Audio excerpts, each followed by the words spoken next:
జనగామ జిల్లా పాలకుర్తి మండల కేంద్రంలో బస్టాండ్ సమీపంలో అనుమానాస్పదంగా మృతి చెందిన మృతుడు లక్ష్మీనారాయణపురం గ్రామ వాస్తవ్యుడు మారోజు సందీప్గా గుర్తించడం జరిగింది.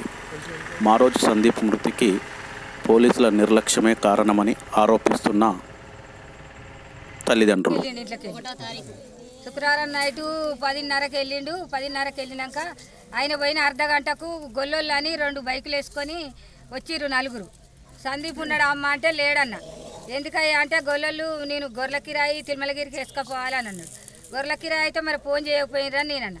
ఫోన్ చేయకపోయినంటే నీ ఫోన్ స్విచ్ ఆఫ్ వస్తుందంటే మరి ఏ నెంబర్ చేసిర్రు, నేను నెంబర్ చెప్తా పట అని నేనన్నా. నెంబర్ చెప్తా పట అనగానే నెంబర్ చెప్పిన. మరి నీ కొడుకు ఏ బాట పోయిందంటే ఇట్లా సుధాకర్ గిలకత్తుల సుధాకర్ ఆకిట్లకి వెళ్ళి బండి స్టార్ట్ చేసుకొని పోయాడు.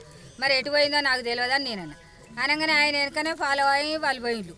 ఇక అప్పటి నుంచి మళ్ళీ తెల్లారి ఫోన్ చేస్తే నాకు స్విచ్ ఆఫ్ వస్తుంది. స్విచ్ ఆఫ్ వస్తా అంటే నువ్వు స్విచ్ ఆఫ్ వస్తుంది ఏంద్రా, ఎటు పోయిలా ఈ గొల్లోళ్ళు ఎటు పోయిరి, నా కొడుకు ఎటు పోయిరి, గొర్రెలు ఎటు పోయా అని నేను ఆలోచించుకుంటే ఇంతవరకు 3 రోజుల దాకా అంతుపట్టలేదు. 3వ నాడు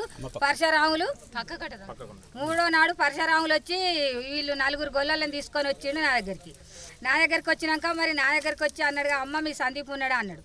నా సందీపు ఇట్లా సంగతి శుక్రవారం నైట్ పోయిండు, మరి ఇట్లా గొల్లోళ్ళు వచ్చిండు 2 బైకులు 4 వచ్చిండ్రు, నేను ఇట్లా పోయిండు అయ్యా మరి ఏటో ఇటు ఊళ్ళకెళ్ళే పోయిండు అని నేనన్నా. అన్నాక నీళ్ళ సమ్మయ్య కోడలు లేదట, గొల్లల వేరే సమ్మయ్య కోడలు అనగానే మరి నాకు తెలియదు అయ్యా, మరి ఇట్లా కిరాయిలని గొల్లోళ్ళు వచ్చిర్రు, గొర్రెలు వేసుకపోతాను తిరుమలగిరికి, నాకు ఏ కోడలు తెలియదు, నాకే స్విచ్ ఆఫ్ వస్తుంది ఫోన్ చేస్తాను నేనన్నా. అనగానే ఇక పోయిండు. పోయినాక అంతేనా అమ్మ అంటే అంతే అన్న. అంతే అన్నాక 3 రోజుల తర్వాత 3వ నాడో 4వ నాడో వచ్చిండు. మళ్ళీ వచ్చి నేను పొద్దున ఊకి చల్లి ముగ్గెత్తానా, అమ్మ నువ్వు ఇటు రా అన్నాడు, నువ్వు శంకరయ్య ఆకిట్లకు రా అన్నాడు. గిలకత్తుల శంకరయ్య ఆకిట్లకు వచ్చినాక 10 ధనంజయని పిలిచిండు, గూడ యాదగిరిని పిలిచిండు, 10-20 మంది దాకా పిలిచిండు అందరినీ. ఈ మనోహర్ కూడా ఉన్నాడు, బండిపల్లి మనోహర్ కూడా, ఈ మన పూసలి సామూర్తి కూడా ఉన్నాడు.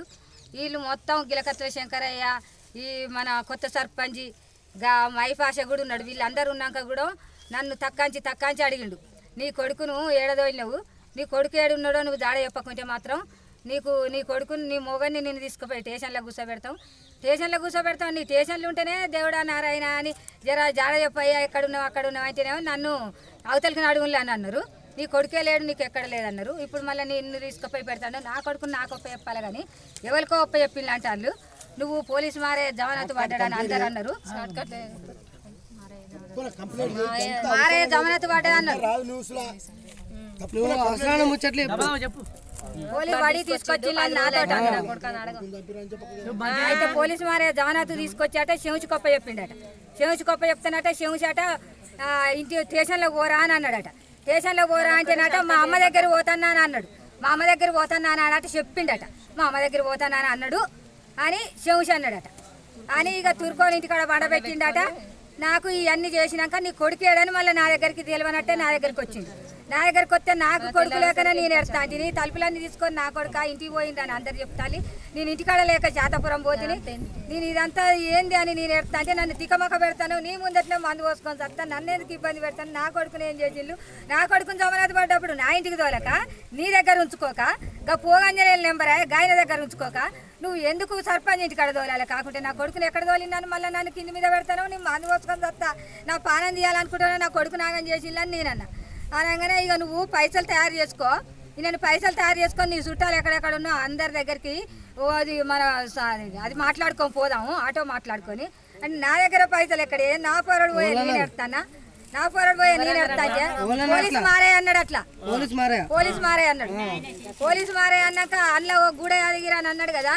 ఇగో నీ కొడుకును ఎక్కడున్నావా అని ఇంట్లో చేస్తాను, బయట చూస్తాను ఎత్తుకులాడుతున్నావా, నువ్వు బయట చూస్తానో ఇంట్లో చూస్తానో ఎత్తుకులాడుతావు, నువ్వు ఎక్కడున్నాడని ఎత్తుకులాడుకొచ్చి గలవ ముందటేసి ఇంటికో పైస అడుక్కొని దానం చేద్దామని చూస్తానా ఇంటి ముందటేసి అని అది గూడ యాదగిరి అన్నాడు.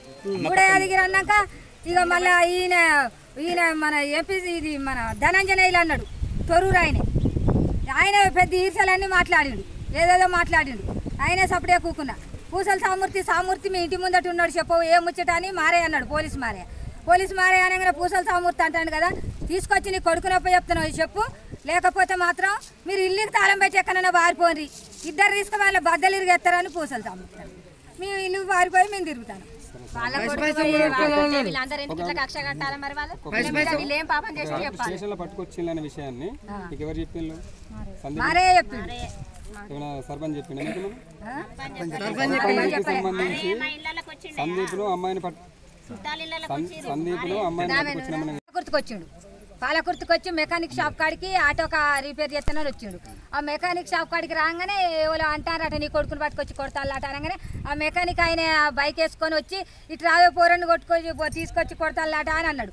అనగానే నాకు అనుమానం వచ్చి సర్పంచ్ నెంబర్ అడిగి భోగు చిరంజీని అడిగి చేస్తా అన్నాడు కదా తాత ఎక్కడున్నావు పరశురాములు ఇట్లా మా సందీప్ని తీసుకొచ్చి అలా స్టేషన్లో పెట్టి కొడతాళ్ళట నిజమా అంటే అన్నాడు కదా. ఓ అమ్మ నీకేం అవసరం అమ్మా నీ కొడుకుతో నీకే అవసరమ్మా నిన్నే కాలు మీద కొట్టే నిన్ను కొట్టే చేసే ఇల్లు కాల పెట్టే నీకు ఆటో అద్దాల వాళ్ళకి వచ్చే నీ మోగాన్ని కొట్టే నీకు అంత అవసరమా నీకెందుకు కొడుకు నీ కొడుకుతో నీకేం పని అని అన్నాడు. సర్పంచ్ గ్రామ సర్పంచ్ గ్రామ సర్పంచ్ అన్నాడు గ్రామ సర్పంచ్ అన్నారు. విషయం తెలిసిన తర్వాత మీరు పోలీస్ స్టేషన్ పోయినాం ఏమన్నారు పోలీసు వాళ్ళు పోతారు కోటింగ్ కొట్టాలి బయటికి వెళ్ళబట్టి అడగలేదు నా కొడుకుని చూస్తాను నేను అడగలే భయానికి జరిగింది.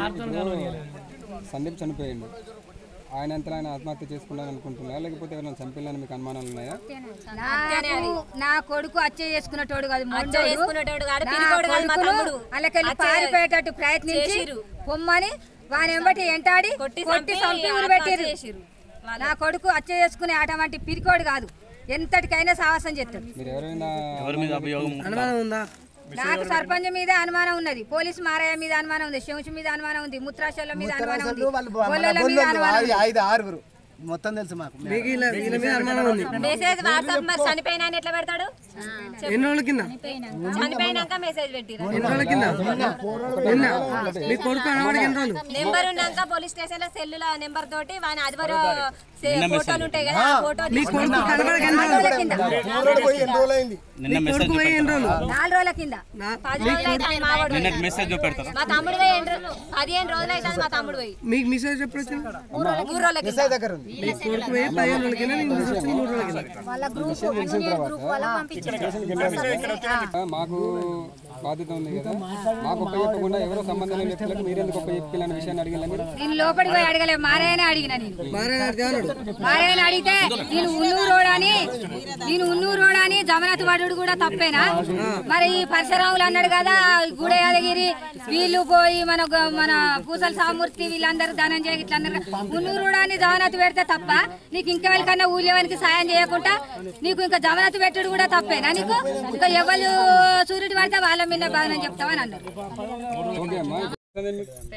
చిన్న చెల్లె కొడుకు అయితే మా చెల్లె నాకు అమాస తెల్లారి ఫోన్ చేసింది బుధవారం నాడు ఫోన్ చేసి అక్క నా కొడుకుని ఇట్లా స్టేషన్లో వేసారు కొడుతాను రక్క నాకేం దోస్తలేదు రా అని ఫోన్ చేసింది మంగళవారం రోజు అయితే నేను వచ్చిన నా భర్త నేను నా కొడుకు ముగ్గురం వచ్చినాం వచ్చి నీళ్ళ ప్లాంట్ ఉప్పలన్న దగ్గర పోయి బయటలైనాం ఇల్లూరు చిరంజీవి అందరూ ఉప్పలన్న తడి పోయి బయటలాడి అన్న పోరని చంపుతారట ఇక్కడ పోయి అడుగురా అన్నని తోలినాం అన్న తర్వాత బొమ్మర సత్తన్నను అధ్యక్ష సత్తన్నను తోలిచ్చినాం చెన్నూరు ఎంపీపీని తోలిచ్చినాం మేము పోయినాం కమర మా చెల్లె మా మరిది నేను నా భర్త నా కొడుకు వాళ్ళు మీ ఊరు చిరంజీవి అందరం పోయినాం పోయి ఇల్లు లోపలి పోయినారు మేము పోయి నిలబడంగానే మారా ఏం చేసిండు బయటకు పోయారు అన్నారు బయటకు పోయి ఆ చెట్టు కింద నిలబడ్డాక మళ్ళీ మీరు గేట్ అవతల వారు ఇక్కడ నిలబడ్డమ్మా వచ్చి ఆడప్రప ఇక్కడ ఉండవద్దు నువ్వు గేట్ లోపల బయటకు వెళ్ళు అని కుక్కలేసి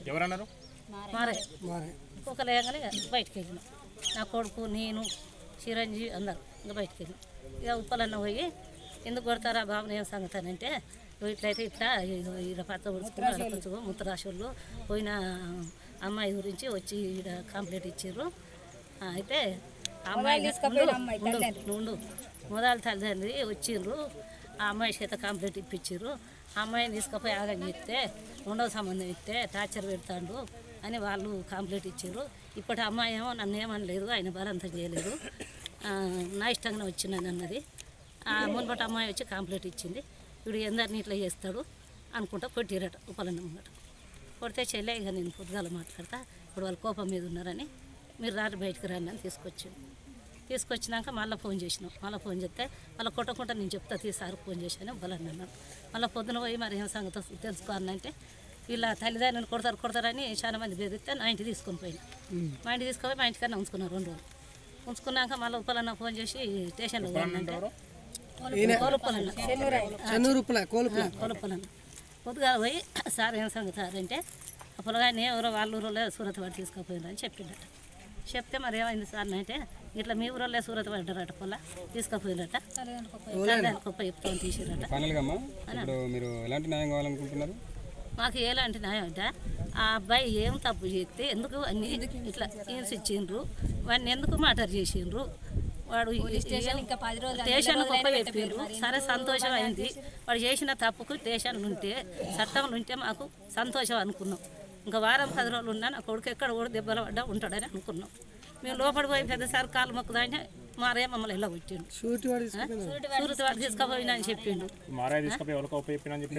శంషి గొప్ప చెప్పిన అని చెప్పిండు. శంషి ఇచ్చుకొని తెంకపోయిండు అన్నాడు. చక్రాలు రావి తడిపోయినా తెల్లారి రవి ఇట్లా శంషి మీద పెడతాను. రవి ఫోన్ చేయన్న చక్రాలు రవి శంషికి ఫోన్ చేసిండు. ఫోన్ చేసి ఇట్లా సంగతి అట్లా శంషి మరి నిజమేనా అంటే ఆ నిజమే అన్న నన్ను ఇరికిచ్చిపోయిండు వాడని శంషి చెప్పిండు. మామూలు ఆదాయం చేసిపోయి మామూలు ఇరికిచ్చిపోయిండు అని చక్రాలు రావి చెప్పిండు. అయితే రవి అన్నాడు కానీ నాకు అబద్ధం చెప్పాడు శంషి, నా ఫ్రెండే అని రవి అన్నాడు. ఫైనల్గా అమ్మా ఇప్పుడు సందీప్ తనంతర తానే చనిపోయింది అనుకుంటున్నారా? సరిపోలే అన్ని మటర్ చేసిరు అని ఎవరు చేసిరో వాళ్ళు బయటకు రావాలి. మాకు న్యాయం కావాలి. వాళ్ళకున్నదే ఒక కొడుకు, వాడు కూలి చేసుకొని బతికట్టోడు. వానంతలో వాడు పిరుకోడు కాదు చావడు. వాడు చావాలంటే వాళ్ళ ఇంటికి పోయినా చెప్తాడు, రోడ్డు మీద ఉన్న చెప్తాడు. గా బాయి బొందలో వాడు గశపంగా అడుగు. వాడిని ఎవరు మర్డర్ చేశారో వాళ్ళు బయటకు రావాలి. వాళ్ళు సరే వాడిని వేరే ఊరు, వాడు ఒక ఒడ్ల కులము, నాది ఒక గౌన్ల కులం. నేను తుఫాన్ తీసుకున్నా, నా దగ్గర డ్రైవర్ చేస్తుండు. 15 నుంచి ఫోన్ చేస్తే స్విచ్ ఆఫ్ పెట్టిండు, ఫోన్ కలుతలేదు.